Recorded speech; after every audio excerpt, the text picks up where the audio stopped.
एडुटेरिया Bihar police practice book का आखिरी set है हमारा, यानी कि आज हम लोग सेट नंबर 10 को डिस्कस करेंगे। Hello friends, welcome to the success Kendra. Friends देखिए, आज इस वीडियो में हम लोग बिहार पुलिस कांस्टेबल की जो भर्ती 2023 में 21,391 पदों पर आई हुई है, उसके लिए एडुटेरिया का जो नया प्रैक्टिस बुक आया हुआ है, यहाँ पर आप देख सकते हैं एडुटेरिया बिहार पुलिस। इसमें टोटल 10 सेट है, उसका आखिरी सेट आज हम कवर करेंगे। यानी कि हमने यह पूरी जो बुक है उसको कंप्लीट कर लिया है। अगर आपने सभी सेट्स को नहीं देखा है तो एक बार ज़रूर देख लीजिएगा। सभी का लिंक आपको डिस्क्रिप्शन बॉक्स में आज की इस वीडियो के मिल जाएगा। तो चलिए शुरू करते हैं आज का सेशन। पहले प्लीज़ एक बार वीडियो को लाइक कर दीजिए, और जब पूरा सेट लगा लेंगे आप तो वीडियो को शेयर ज़रूर कर दीजिएगा। Edutoria Bihar police practice set number 10 का पहला प्रश्न पढ़ेंगे। फ्रेंड्स देखिए, पहला प्रश्न है कि निम्नलिखित में से कौन प्रेम शब्द का पर्यायवाची नहीं है। देखिए, बहुत ही बढ़िया यह प्रैक्टिस सेट है बिहार पुलिस के लिए। बिल्कुल बिहार पुलिस का जो पैटर्न है उसी पर आधारित इसमें प्रश्न दिए गए हैं।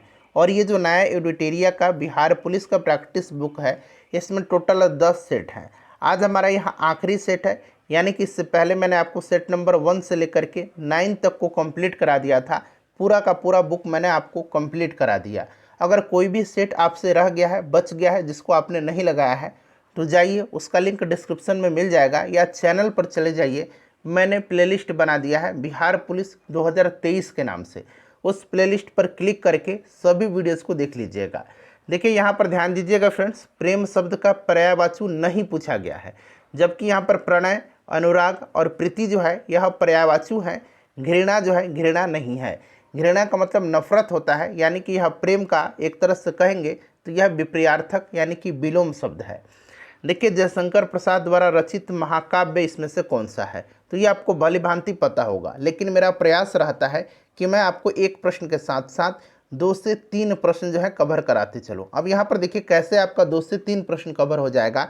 तो देखिए, प्रिय प्रवास जो है ये किसकी रचना है, तो प्रिय प्रवास जो है यह अयोध्या सिंह हरिऔध की रचना है। अयोध्या सिंह हरिऔध की रचना है, याद रखेंगे प्रिय प्रवास। अगर आपसे पूछ लिया जाए कि प्रिय प्रवास किसकी रचना है, तो अयोध्या सिंह हरिऔध की रचना है। साकेत किसकी रचना है, तो मैथिली शरण गुप्त की रचना है। रामचंद्रिका किसकी रचना है, तो रामचंद्रिका जो है यह केशव दास की रचना है। इसे भी आप जरूर ही ध्यान रखेंगे। कामायनी जो है यह जयशंकर प्रसाद के द्वारा रचित महाकाव्य है। चलिए, नेक्स्ट क्वेश्चन है हमारा कि अरुण, यह मधुमय देश हमारा, जहाँ पहुँच अनजान क्षितिज को मिलता एक सहारा। यह जो उपयुक्त काव्य पंक्तियां हैं यह किस कवि के द्वारा रचित है, तो फ्रेंड्स यह रचित है जयशंकर प्रसाद जी के द्वारा। साहित्यिक का शुद्ध शब्द इसमें से कौन सा होगा, साहित्यिक किस तरह से शुद्ध लिखा जाएगा, तो यहाँ पर देखेंगे तो राइट आंसर इसका ऑप्शन नंबर जो होगा बी करेक्ट दिया गया है। साहित्यिक इस प्रकार से लिखा जाता है। ध्यान से 1-2 बार आप इसका प्रैक्टिस कर लीजिए, साहित्यिक इस तरह से लिखा जाता है। चलिए, उसके बाद देखिए, आंखों देखा गद्दर रचना की विधा क्या है। मैंने जब एक डेमो वीडियो कराया हुआ था बिहार पुलिस की हिंदी के लिए, तो मैंने ये सब तरीका आपको बता दिया था। यात्रा वृत्तांत, संस्मरण, समीक्षात्मक विवरण, ये सब पूछा जाता है, ठीक है। और ये रचना याद रखेंगे, आंखों देखा गद्दर किसकी रचना है। अगर आपने उस वीडियोस को नहीं देखा है तो आप सर्च कर लीजिए सक्सेस केंद्रा बिहार पुलिस हिंदी, मिल जाएगा। 2023 डाल दीजिएगा, टाइटल में आपको मिल जाएगा, ठीक है, देख लीजिएगा। आंखों देखा गद्दर जो है यह रचना किसकी है, तो यह रचना जो है याद रखेंगे विष्णु भट्ट गोडसे वरसाइकर की रचना है, ठीक है। मराठी में है यह, और 1857 की क्रांति का इसमें विवरण दिया गया है, और इसका हिंदी में अनुवाद जो है माखनलाल चतुर्वेदी जी ने किया था। इसे भी आप ध्यान रखेंगे। यह जो है फ्रेंड्स यह एक संस्मरण है, याद रखिएगा, ठीक है। चलिए, यदि वह परिश्रम करता तो, यहाँ पर देखिएगा, यदि वह परिश्रम करता तो प्रथम श्रेणी में उत्तीर्ण होता। वाक्य किस प्रकार का है, तो प्रथम श्रेणी में उत्तीर्ण होता, तो यह संकेतार्थक वाक्य है, ठीक है, संकेतार्थक वाक्य है। जो कम बोलता है उसके लिए एक शब्द आपको बताना है। जो कम बोलता है उसके लिए उपयुक्त शब्द क्या होगा, तो देखिए, जो कम बोलता है उसको हम लोग कहेंगे मितभाषी। मितभाषी। जो अधिक बोलता है उसको हम लोग कहेंगे वाचाल। क्या कहा जाता है उसको, वाचाल कहा जाता है, जो अधिक बोलता है। याद रखेंगे, इससे बड़ा महत्वपूर्ण है। चलो, उसके बाद देखिए, आचार्य रामचंद्र शुक्ल द्वारा रचित कविता की परख किस प्रकार का निबंध है। अच्छा, प्रश्न बनेगा कि कविता की परख किसकी रचना है, तो रामचंद्र शुक्ल की रचना है। याद रखेंगे यह जो है एक समीक्षात्मक है। ऑप्शन ए राइट आंसर हो जाएगा। ठीक है, चलो उसके बाद देखिएगा कि निम्न वाक्यों में से अशुद्ध वाक्य कौन सा है। इसमें से अशुद्ध जो है कौन सा दिया गया है। चारों बेटों के नाम बताओ, सही दिया गया है। राणा प्रताप बहुत वीर थे, मैंने हस्ताक्षर कर दिया है। तो यहाँ पर आप देखेंगे तो ये जो शब्द हस्ताक्षर दिया गया है ना, हस्ताक्षर इस प्रकार से लिखा जाता है, हस्ताक्षर, तो ये वाला गलत दिया गया है। उसके बाद देखिए वर्तनी दृष्टि से अशुद्ध विकल्प को चुनिए। अब देखिए यहाँ मेरे ख्याल से देखिए दवाइयाँ भी अशुद्ध दिया गया है और यहाँ पर मृत्यु उपरांत भी अशुद्ध दिया गया है। और प्राणी विज्ञान ज़रा मुझे कन्फ्यूजन है, मुझे लगता है कि प्राणी विज्ञान इस तरह से लिखा जाता है, प्राणी हम लोग इस तरह से लिखते हैं, तो प्राणी विज्ञान भी हम लोग इसी तरह से ही लिखेंगे। ठीक है, तो ज़रा बताइए कि प्राणी विज्ञान भी शायद गलत ही दिया गया है, मृत्यु उपरांत भी गलत है, दवाइयाँ भी गलत है। वृत्यानुप्रास इसमें से जो है सही दिया गया है। यहाँ पर जो है शुद्ध होना चाहिए, वर्तनी दृष्टि से शुद्ध विकल्प चुने, इस तरह से आंसर प्रश्न होना चाहिए। ठीक है, तो वृत्यानुप्रास सही दिया गया है। दवाइयाँ इस तरह से लिखा जाता है, दवाइयाँ, दवाइयाँ ऐसे लिखा जाएगा। और मृत्यु उपरांत ऐसे लिखा जाता है, मृत्यु उपरांत, क्योंकि यह दीर्घ संधि हो जाता है मृत्यु प्लस उपरांत, तो ये मृत्यु उपरांत ऐसे लिखा रहेगा, ऐसे लिखा रहेगा। ठीक है, तो एक बार कमेंट करके बताइएगा कि प्राणी विज्ञान क्या इसमें सही लिखा गया। प्राणी विज्ञान मेरे ख्याल से इस तरह से लिखा जाता है। चलिए क्वेश्चन नंबर अब हम लोग 11 कर लेंगे। यहाँ से अंग्रेजी का प्रश्न स्टार्ट हो रहा है। देखिए प्रश्न है कि fill in the blanks with suitable option. No sooner did she receive a telegram, खाली स्थान दिया गया है, she left for home. No sooner did she receive a telegram then she left for home. Option A right answer हो जाएगा। यहाँ पर देखिए change passive voice to active voice, active में बदलना है। It is time to ring the bell, इसका active बदलना है, जो इसका एक्टिव हो जाएगा it is the time for the bell to be rung. ठीक है, उसके बाद देखिए नेक्स्ट है फिल इन द ब्लैंक्स है। कैथरीन सेज डैट सी, खाली स्थान दिया गया इन लव बिफोर, तो she had never been in love before, had हो जाएगा यहाँ पर, had never been. Option A right answer हो जाएगा। चलिए उसके बाद अगला प्रश्न करेंगे, हिंदी ट्रांसलेशन दिया गया है, इसका अंग्रेजी में करना है। महात्मा गांधी का जन्म जो है 2 अक्टूबर 1869 को गुजरात के पोरबंदर में हुआ था। तो ये हम बचपन से पढ़ते आ रहे हैं कि Mahatma Gandhi was born at Porbandar in Gujarat on 2 October 1869। ठीक है, ऑप्शन बी राइट आंसर हो जाएगा। नेक्स्ट क्वेश्चन है कि identify the correct tense in the given sentence. He had been trying to get her on the phone, had been है और verb का चौथा रूप लगा हुआ है, तो ये पास्ट परफेक्ट कंटिन्यूअस टेंस है। ठीक है, चलिए उसके बाद नेक्स्ट क्वेश्चन कर लेंगे। अगला प्रश्न है हमारा कि choose the correct phrasal verb for the underline part of the sentence. देखिए डिस्ट्रॉयड मतलब बर्बाद कर देना, ठीक है, विनाश कर देना, वाइप्ड आउट हो जाएगा इसका मतलब। ठीक है, चलिए the whole town was destroyed by flood. ठीक है, चलिए तो ये वाइप्ड आउट हो जाएगा। नेक्स्ट क्वेश्चन है हमारा 17 नंबर। प्रश्न कह रहा है कि खाली स्थान है Ram is not feeling well, he, खाली स्थान दिया गया कंसल्ट ए डॉक्टर। ही, अगर राम अच्छा महसूस नहीं कर रहा है तो उसे किससे कंसल्ट करना चाहिए, तो डॉक्टर से। He should consult A doctor, तो यहाँ पर शुड का इस्तेमाल हो जाएगा। ठीक है, चलिए उसके बाद नेक्स्ट क्वेश्चन कर लेंगे फ्रेंड्स। अगला प्रश्न हमारा कि she is too innocent to doubt him, कह रहा है कि choose the appropriate option to change the following sentence from affirmative to negative sentence. She is too innocent to doubt him, बताएंगे। ये हो जाएगा she is so innocent that she can't doubt him. ठीक है, ऑप्शन ए राइट आंसर हो जाएगा। उसके बाद देखिएगा कि नथिंग, यहाँ पर अलर्ट दिया गया है, मीनिंग बताना है इसका, राइट मीनिंग। ठीक है, तो अलर्ट मतलब चौकन्ना हो जाएगा, वाचफुल इसका राइट आंसर हो जाएगा। वाचफुल मतलब भी चौकन्ना ही होता है, एक तरह से यह सिनोनिम दिया गया है। चलिए अब यहाँ पर देखिए उल्टा बताना है, यहाँ पर मीनिंग अपोजिट। ठीक है, गिगांटिक मतलब बड़ा होता है, विशाल होता है, और टीनी मतलब छोटा होता है, टाइनी इसको बोलते हैं हम लोग, TINY। ठीक है, चलिए उसके बाद नेक्स्ट क्वेश्चन करेंगे कि निम्न में से किस में टंगस्टन का प्रयोग किया जाता है। तो आपको भली भांति पता है फ्रेंड्स कि टंगस्टन का इस्तेमाल जो है विद्युत बल्ब के फिलामेंट के रूप में किया जाता है, तो विद्युत बल्ब राइट आंसर हो जाएगा।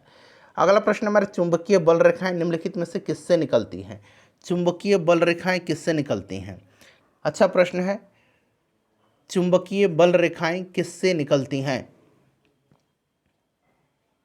ये आपको अच्छे तरीके से पता है, बताइए राइट आंसर क्या हो जाएगा। चुंबकीय बल रेखाएं जो है ये कहाँ से निकलती है, करेक्ट आंसर इसका क्या हो जाएगा?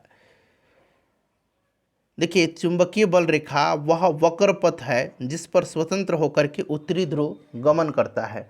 तो ये उत्तरी ध्रुव राइट आंसर हो जाएगा।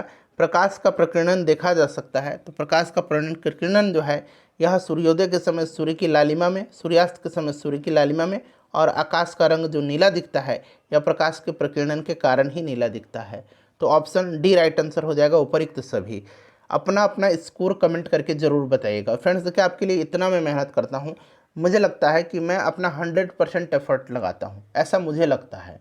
तो अगर आपको भी लगता है कि मैं आपके लिए प्रयास करता हूँ बेहतर, तो एक बार आप वीडियो को लाइक ज़रूर किया करें। देखिए, लाइक करने से मुझे मोटिवेशन मिलता है, पता चलता है कि फ्रेंड्स आपको वीडियो कैसी लग रही है।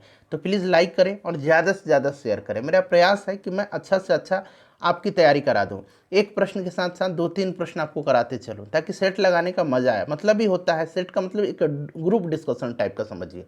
एक प्रश्न के साथ साथ 3-4 प्रश्न पढ़िए, तब जाकर के आपका नॉलेज और भी ब्रॉड होगा। चलिए देखिए, मानव आँख में नाभिक दूरी का परिवर्तन निम्नलिखित में से किसके कारण होता है? तो ये आपको पता है ना, सिलियरी मांसपेशी जिसको हम लोग कहते हैं, सिलियरी मसल्स यहाँ पर दिया गया है। चलो उसके बाद देखिएगा, गाड़ियों के पीछे देखने का दर्पण का आवर्धन निम्नलिखित में से क्या होगा? गाड़ियों के पीछे देखने वाला जो दर्पण होता है वह उत्तल दर्पण होता है। ये 1 से सदैव जो है यहाँ पर देखिए 1 से कम होगा।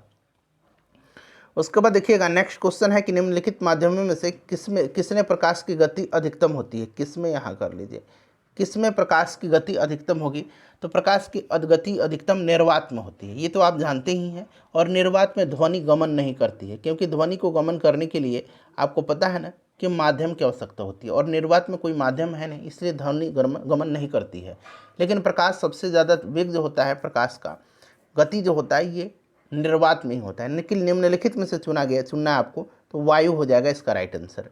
चलिए, और ध्वनि का आपको पता है कि ठोस में सबसे ज़्यादा होता है। चलिए, अगला प्रश्न है कि शून्य प्रतिरोध वाले पदार्थ को निम्नलिखित में से आप क्या कहेंगे? शून्य प्रतिरोध वाले पदार्थ को हम अतिचालक कहेंगे। क्या कहेंगे? अतिचालक। निम्नलिखित में से कौन सा अम्लीय है? तो जिसका भी पीएच मान 7 से कम है, यानी कि 7 से जिसका पीएच मान कम है वह अम्लीय है, और 7 से जिसका अधिक होता है वह क्षारीय होता है। 7 पीएच मान किसका होता है? तो उदासीन विलयन का होता है, खाने वाला नमक का होता है, शुद्ध जल का होता है। पीएच मान 7, ठीक है। चलिए बताइएगा, और ब्लड का पीएच मान 7.4 होता है, याद रखिएगा, ये कई बार पूछा जाता है। तो यहाँ पर देखिएगा, टमाटर भी, इसका पीएच मान 7 से कम है। ऑक्जेलिक एसिड, ठीक है, एसिड ही है, टमाटर में पाया जाता है, आपको याद है। दूध में भी और लेमन जूस में भी, ठीक है। दूध में लैक्टिक एसिड होता है और लेमन जूस में सिट्रिक एसिड होता है। तो सभी के सभी जो हैं ये अम्लीय प्रकृति के हैं, सबका पीएच मान 7 से कम ही है। 7 से जब ज़्यादा होगा तब ये क्षारीय होगा। निम्नलिखित में से कौन सा नीले लिटमस को लाल में बदल देता है? अब देखिए, यहाँ नीला से लाल में बदल देता है।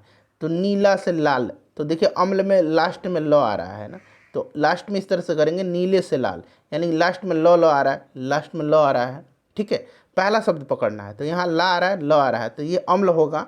तो अम्ल जो होता है ना, राइट आंसर इसका क्या हो जाएगा? करेक्ट आंसर इसका क्या हो जाएगा? सिरका हो जाएगा। Option number C correct answer हो जाएगा, ठीक है। चलिए नेक्स्ट क्वेश्चन कर लेंगे। अगला प्रश्न है, और अम्ल जो होता है इसका पीएच मान 7 से कम होता है, याद रखिएगा। कास्टिक पोटास, देखिए कास्टिक सोडा नहीं दिया गया, बहुत लोग सोडा समझ लेंगे और NaOH पर लगा देंगे। तो कास्टिक पोटास दिया गया है, KOH हो जाएगा। कास्टिक सोडा अगर पूछेगा तो NaOH हो जाएगा। कैल्शियम हाइड्रोक्साइड पूछेगा तो CaOH का होल 2 हो जाएगा। देखिए, रासायनिक भाषा में जिसको जंग लगना मोर्चा कहा जाता है, क्या है? तो जंग लगना जो है यह रासायनिक भाषा में क्या है? तो फ्रेंड्स, इसका जो करेक्ट आंसर होगा ये आपका क्या हो जाएगा? तो ऑप्शन यहाँ पर देखेंगे तो ये हाइड्रिक फेरिक ऑक्साइड होगा, ठीक है, हाइड्रेट फेरिक ऑक्साइड हो जाएगा। Option number B correct answer हो जाएगा। उसके बाद देखिएगा कि CO2 और H2 दोनों गैसें होती हैं, यहाँ गैसें बना लीजिए, दोनों गैसें होती हैं। तो यह दोनों गैसें पानी में घुलनशील भी हैं और रंगहीन भी हैं। तो ए और बी, यानी कि रंगहीन और पानी में घुलनशील। चलिए उसके बाद देखिएगा कि वसायुक्त भोजन बासी या गंधयुक्त हो जाते हैं, ऐसा आपने देखा होगा। बताइए कि निम्नलिखित में से किस क्रिया के कारण ऐसा होता है? तो ये होता है किसके कारण? ऑक्सीकरण के कारण होता है। ऑक्सीकरण के कारण होता है, उपचयन के कारण होता है, ठीक है। विटामिन B12 का रासायनिक नाम पूछा गया है, सिंपल सा क्वेश्चन। इसी विटामिन B12 में कोबाल्ट पाया जाता है। और कोबाल्ट जैसे ही आपको नाम याद आएगा तो कोबाल्ट से साइनोकोबालामिन, कबालामिन याद आ जाएगा। यहाँ पर देखिए कबालामिन दिया गया है, साइनोकोबालामिन आ जाएगा। नियासिन विटामिन B3 का रासायनिक नाम है। थायमिन विटामिन बी कहिए या विटामिन B1 कहिए, एक ही बात है। राइबोफ्लेविन विटामिन B2 का रासायनिक नाम है। नेक्स्ट क्वेश्चन है हमारा कि निम्नलिखित में से किस तत्व की कमी से घेंगा रोग होता है। घेंगा जो होता है यह आयोडीन की कमी से होता है, ठीक है, आप जानते भी हैं। अगला प्रश्न कि अल्जाइमर रोग जो है यह मानव शरीर के किस अंग को मुख्य रूप से प्रभावित करता है। अल्जाइमर मेनली जो है, जो हमारा ब्रेन है, मस्तिष्क है, इसी को प्रभावित करता है। उसके बाद देखिए निम्नलिखित नदियों में से कौन सी एक पंचनद में शामिल नहीं है। ये सबसे पहले तो आपको याद रखना है कि पंचनद यानी कि 5 बात की जा रही है, 5 नदी।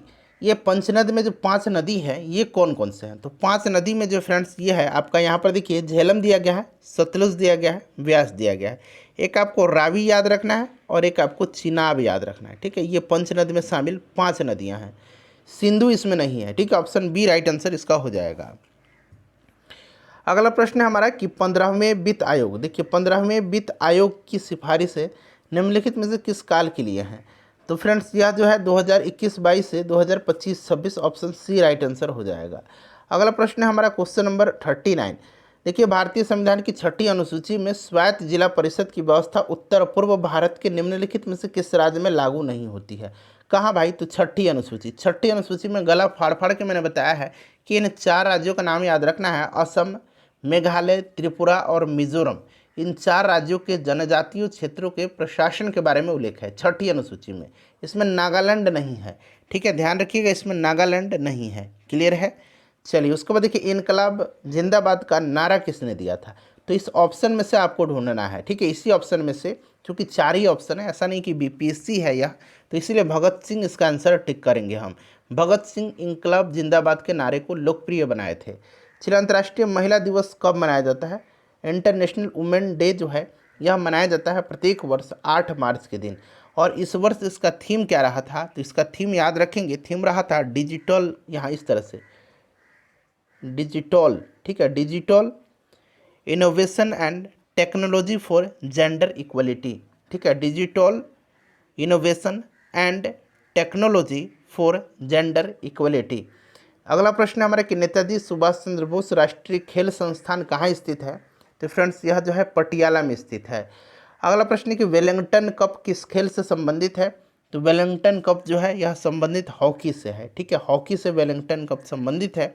अच्छा एक मर्डेका कप पूछा जाता है, किससे संबंधित है मर्डेका कप, जरा आप मुझे कमेंट करके बताइए। इसी ऑप्शन में से आपको आंसर बताना है, फुटबॉल, क्रिकेट, हॉकी, टेनिस, ठीक है, 4 ऑप्शन में से बताइए कि मर्डेका कप का संबंध किस खेल से है। चलो उसके बाद देखिए निम्नलिखित में से कौन सा शब्द इंटरनेट कार्य प्रणाली से संबंधित है। तो www आपने पढ़ा है, ठीक है, HTTP ये भी है, ईमेल भी है, तो उपरोक्त सभी इसका राइट आंसर हो जाएगा। फ्रंटियर गांधी, ठीक है, हिंदी में सीमांत गांधी कहा जाता है। सीमांत गांधी, फ्रंटियर गांधी किसको कहा जाता है, तो ये खान अब्दुल गफ्फार खां को कहा जाता है, ठीक है, ऑप्शन बी राइट आंसर हो जाएगा। चलिए भारत के राष्ट्रीय कैलेंडर का पहला मास कौन सा है। तो पहला मास हमारा जो राष्ट्रीय कैलेंडर है इसका चैत्र होता है और आखिरी मास फाल्गुन होता है, ठीक है, आखिरी फाल्गुन होता है और पहला चैत्र मास होता है। शक संबंध पर आधारित है।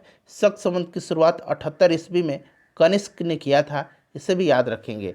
फिर उसके बाद देखिए भारतीय संविधान में कितने अध्याय हैं यानी कि कितने भाग हैं। तो टोटल 22 भाग हैं। क्लियर है, याद रखिएगा।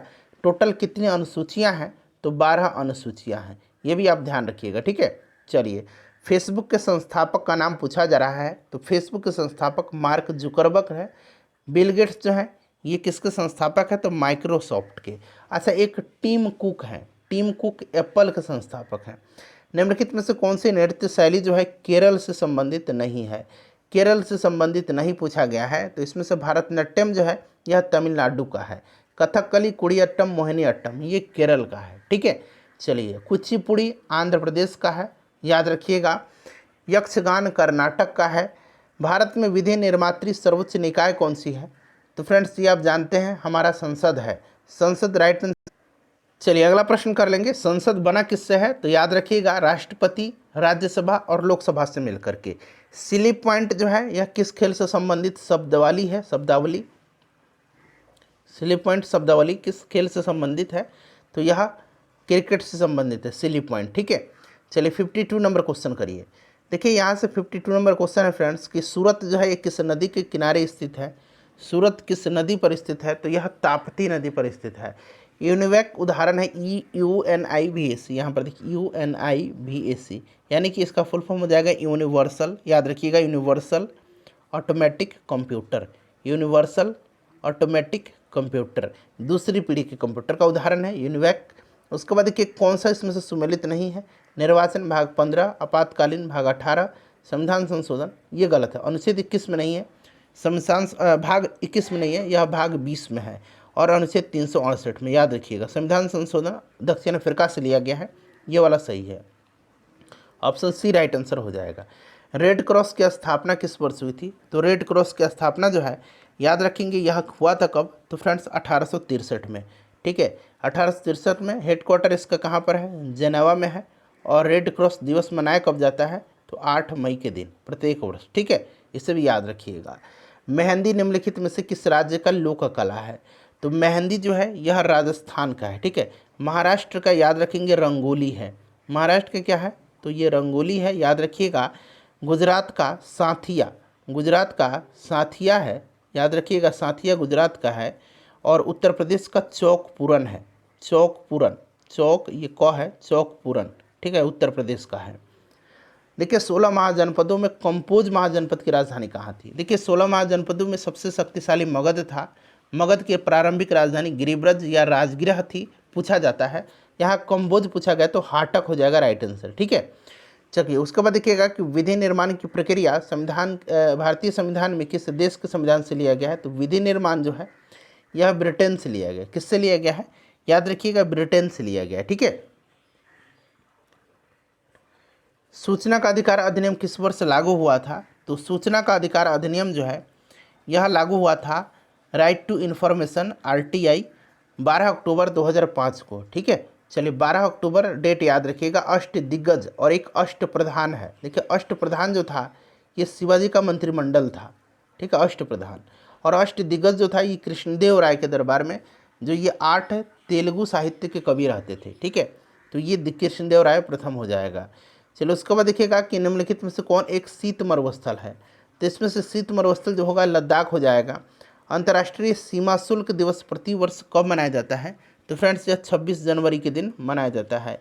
विधान परिषद का सदस्य बनने हेतु न्यूनतम आयु सीमा, देखिए परिषद पूछा गया है, विधानसभा पूछता तो 25 वर्ष होता। विधान परिषद है इसीलिए 30 वर्ष राइट आंसर हो जाएगा। लोकसभा में भी 30 वर्ष और राज्यसभा में, लोकसभा में 25 वर्ष। ठीक है, विधानसभा लोकसभा 25 वर्ष और विधान परिषद और राज्यसभा 30 वर्ष। देखिए अगला प्रश्न है कि निम्नलिखित को सुमेलित करना है। एक तरफ सूची 1 है और एक तरफ सूची 2 दिया गया है। खेतड़ी जो है यह राजस्थान में और ये तांबा के लिए फेमस है। नेवली तमिलनाडु में, अच्छा नेवली कहाँ पर है? तो याद रखेंगे तमिलनाडु में है और यह लिग्नाइट के लिए फेमस है। जादूगोड़ा झारखंड में है और यह यूरेनियम के लिए फेमस है। और कुद्रेमुख जो है ये कर्नाटक में। आपने कुद्रेमुख नेशनल पार्क भी पढ़ा है, कहाँ पर है? कर्नाटक में है। तो यह लोहा के लिए फेमस है। तो 1 2 4 3 इसका राइट आंसर हो जाएगा। कहाँ पर दिया गया है? 1 2 4 3, 1 2 4 3 ऑप्शन बी में। चलिए अगला प्रश्न है कि कृष्ण छिद्र सिद्धांत के प्रतिपादक कौन थे? तो ये आपका हो जाएगा S चंद्रशेखर। अगला प्रश्न है कि तारों की मध्य दूरी ज्ञात करने की इकाई कहलाती है?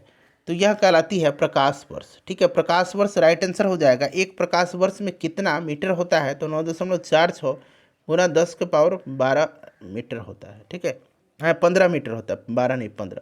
और किलोमीटर में जब पूछेगा कितना किलोमीटर होता है तब ये आपका 9.46 गुना 10 के पावर 12 किलोमीटर हो जाएगा। क्लियर है? चलिए अगला प्रश्न है कि वातावरण के जैविक और अजैविक घटकों की अंतःक्रिया से विकसित तंत्र को क्या कहते हैं? तो इस तंत्र को पारिस्थितिक तंत्र कहा जाता है। सुंदरी वृक्ष जो है ये सुंदर वन में पाए जाते हैं। ठीक है, सुंदरी वृक्ष निम्नलिखित में से किसकी एक विशेष प्रकार की वनस्पति है? तो यह ज्वारीय वन या सुंदर वन भी आपको दिया रहेगा। सुंदर वन ज्वारीय वन है। निम्नलिखित में से कौन सा हिमनद सबसे बड़ा है? तो यह हिमनद जो है ये सियाचिन ग्लेशियर है। सियाचिन ग्लेशियर सबसे बड़ा हिमनद है। ये हमारा क्षेत्र है सियाचिन, भारतवर्ष का है। चलिए उसके बाद देखिए भूकंप की सर्वाधिक विनाशकारी तरंग कौन सी है? यहाँ पर देखिए प्राइमरी है, ये सरफेस सेकेंडरी है, और ये सरफेस वाला जो सतही तरंग कहते हैं या धरातलीय तरंग कहते हैं, एल तरंग सबसे विनाशकारी होता है।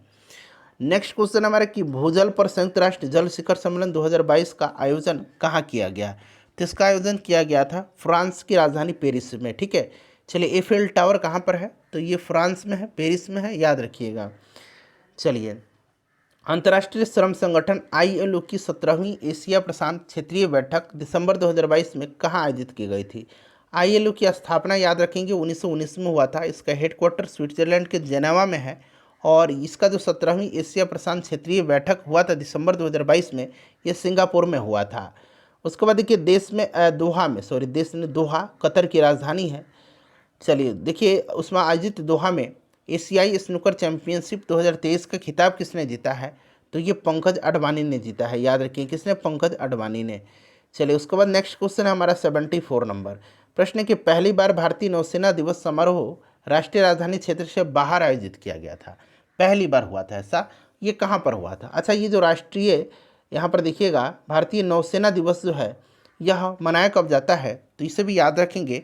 यह 4 दिसंबर के दिन मनाया जाता है, नौसेना दिवस, नेवी डे। ठीक है, यह कहाँ पर किया गया था, तो विशाखापट्टनम में। मृदा दिवस जो है, विश्व मृदा दिवस, वर्ल्ड सॉइल डे 2022 का थीम पूछा गया। अब देखिए यहाँ पर 2022 का थीम क्यों पूछा गया है, तो चूंकि विश्व मृदा दिवस जो है ये 5 दिसंबर के दिन प्रत्येक वर्ष मनाया जाता है, और 2023 में तो दिसंबर आया ही नहीं है, इसीलिए 2022 5 दिसंबर वाला ही थीम आपको याद रखना है। Soils where food begins, option A इसका राइट आंसर हो जाएगा। चलिए उसके बाद देखिए कि संस्था ने अपनी पहली वार्षिक state of global water resources report 2021 जारी किया है। तो ये क्या है, WMO। ठीक है, WMO, यहाँ पर देखिए WMO यानी कि हिंदी में इसको कहेंगे तो यह विश्व मौसम विज्ञान संगठन है। 1950 में स्थापित हुआ था। इसका हेडक्वार्टर स्विट्जरलैंड के जेनेवा में है। ठीक है, चलिए ऑप्शन डी राइट आंसर हो जाएगा। दिव्यांग के लिए एक अलग विभाग का उद्घाटन करने वाला भारत का पहला राज्य कौन सा है, तो यह राज्य जो है यह महाराष्ट्र होगा। हाल ही में देखिए खलिस्तान दिया गया है में अपनी तरह का पहला जनजातीय शीतकालीन महोत्सव आयोजित किया गया, तो ये जम्मू कश्मीर में किया गया। हाल ही में किस राज्य सरकार ने 1 डिस्ट्रिक्ट 1 स्पोर्ट्स योजना शुरू किया है, तो 1 डिस्ट्रिक्ट 1 स्पोर्ट्स योजना उत्तर प्रदेश की सरकार ने किया है। हाल ही में विदेशों में प्रवासी कामगारों से $100 अरब का प्रेषण प्राप्त करने वाला दुनिया का पहला देश कौन बन गया है, तो यह देश अपना प्यारा भारत बन गया है। याद रखिएगा, इंपॉर्टेंट है। चलिए कोलंबिया में आयोजित भारोत्तोलन विश्व चैंपियनशिप में मीराबाई चानू को कौन सा पदक मिला है, कौन सा पदक इन्होंने जीता है, तो यह रजत पदक इन्होंने जीता है। कहाँ पर, तो कोलंबिया में हुआ था भारोत्तोलन में विश्व चैंपियनशिप में। ठीक है, फीफा विश्व कप 2022 सर्वाधिक गोल करने वाले खिलाड़ी का गोल्डन बूट पुरस्कार किसको दिया गया था। अच्छा, फीफा विश्व कप 2022 का आयोजन कहाँ पर किया गया था, तो कतर में हुआ था, और इसमें विनर जो रही थी ये कौन सी, अर्जेंटीना की टीम रही थी। ठीक है, और किलियन एम्बापे जो फ्रांस के हैं उन्हीं को गोल्डन बूट पुरस्कार दिया गया था। नेक्स्ट क्वेश्चन है मैथ का प्रश्न यहाँ से हो रहा है, मैं फटाफट इनका आंसर बता देता हूँ। तब तक आप क्या कीजिए, इन 82 प्रश्नों में से अपना स्कोर कमेंट करके बता दीजिए, और वीडियो को लाइक कर दीजिए। जैसे ही 100 प्रश्न हो जाएगा तो आप शेयर कर दीजिएगा इसको। देखिए राइट आंसर जो हो जाएगा इसका ऑप्शन नंबर सी हो जाएगा 83 का। ठीक है, चलिए आइए 84 में आते हैं। 84 यहाँ से है, इसका जो करेक्ट आंसर हो जाएगा ये आपका 2:3 हो जाएगा। 85 का करेक्ट आंसर जो होगा 360 हो जाएगा। ठीक है, चलो उसके बाद देखिए 86 का जो करेक्ट आंसर हो जाएगा वो आपका 6:7 हो जाएगा। 87 का 30 हो जाएगा। 88 का देखिए, 88 का जो करेक्ट आंसर होगा फ्रेंड्स, 88 का करेक्ट आंसर 305 हो जाएगा। 89 का 40 लीटर हो जाएगा। चलो उसके बाद 90 और 91 का देखिए, 90 का जो करेक्ट आंसर हो जाएगा ये 280 हो जाएगा। मैथ को एक बार आप लोग सोल्व करिएगा। ठीक है, ऑप्शन सी हो जाएगा 91 का। 92 का देखिए, 92 का जो करेक्ट आंसर हो जाएगा वो आपका हो जाएगा 2:125, और 93 का 13 हो जाएगा। उसके बाद चलिए 94 का कर लेते हैं। यहाँ से देखिएगा 94 का जो करेक्ट आंसर होगा वो आपका हो जाएगा 45√3 मीटर हो जाएगा। ठीक है, 95 का देखिए, 95 का जो करेक्ट आंसर होगा ये दक्षिण होगा। 96 का जो करेक्ट आंसर स्वयं होगा। 97 का जो करेक्ट आंसर होगा वो आपका 10 हो जाएगा। 98 का जो करेक्ट आंसर होगा वो आपका 6 हो जाएगा। 99 का जो करेक्ट आंसर होगा वो 12 हो जाएगा, और 100 का करेक्ट आंसर ऑप्शन ए हो जाएगा।